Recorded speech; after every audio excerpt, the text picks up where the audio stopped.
Cricket ലോകത്ത് വളരെ ചർച്ചയായ വിഷയമാണ് ഇന്ത്യൻ ക്രിക്കറ്റ് ടീമിന്റെ പരിശീലകനായി ഗൗതം ഗംഭീറിന്റെ വരവ്. വളരെ പെട്ടെന്നാണ് ഗൗതം ഗംഭീർ പരിശീലകൻ എന്ന നിലയിൽ പേരെടുത്തത്. IPLിലൂടെയാണ് ഗൗതം ഗംഭീർ തന്റെ പരിശീലക വേഷം ആരംഭിച്ചത്. ഇന്ത്യയുടെ പരിശീലകനായി നിയമിച്ചതിനു ശേഷം നടന്ന ആദ്യ പരമ്പര ശ്രീലങ്കയ്ക്കെതിരായ T20 പരമ്പരയായിരുന്നു.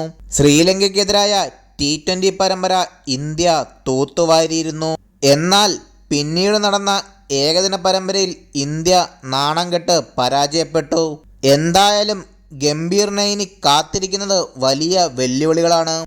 ഗംഭീറും പാകിസ്ഥാൻ പരിശീലകൻ ഗില്ലസ്പിയും ഒരേപോലെയാണെന്ന് അഭിപ്രായം പറഞ്ഞിരിക്കുകയാണ് മുൻ ഓസ്ട്രേലിയൻ നായകനും പരിശീലകനുമായ റിക്കി പോണ്ടിങ്. ജേസൺ ഗില്ലസ്പിയും ഗൗതം ഗംഭീറും ഏറെക്കുറെ ഒരേപോലെയാണ്. അവരുടെ സ്വാധീനം എല്ലായിടത്തും കാണാറുണ്ട്. ഗില്ലസ്പിയുടെ കോച്ച് എന്ന നിലയിലെ റെക്കോർഡുകൾ വളരെ മികച്ചതാണ്. രണ്ടുപേർക്കും മുന്നിൽ ചില വെല്ലുവിളികളുണ്ട്. എന്നാൽ രണ്ടുപേരും ആഴത്തിൽ ചിന്തിച്ച് തീരുമാനം എടുക്കുന്നവരാണ്. രണ്ടുപേരും അവരുടേതായ വഴിയിലൂടെ പോകുന്നവരാണ് എന്നും പോണ്ടിങ് പറഞ്ഞു. ഗംഭീറിന് കീഴിൽ ഇന്ത്യ വലിയ നേട്ടങ്ങൾ സ്വപ്നം കാണുന്നു. ചാമ്പ്യൻസ് ട്രോഫി കിരീടമാണ് ഗംഭീറിന് മുന്നിലുള്ള വലിയ വെല്ലുവിളി.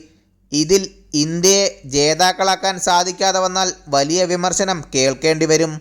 വീഡിയോ അവസാനിക്കുന്നു. ക്രിക്കറ്റ് ലോകത്തെ കൂടുതൽ അപ്ഡേറ്റുകൾക്കായി ചാനൽ സബ്സ്ക്രൈബ് ചെയ്യുക.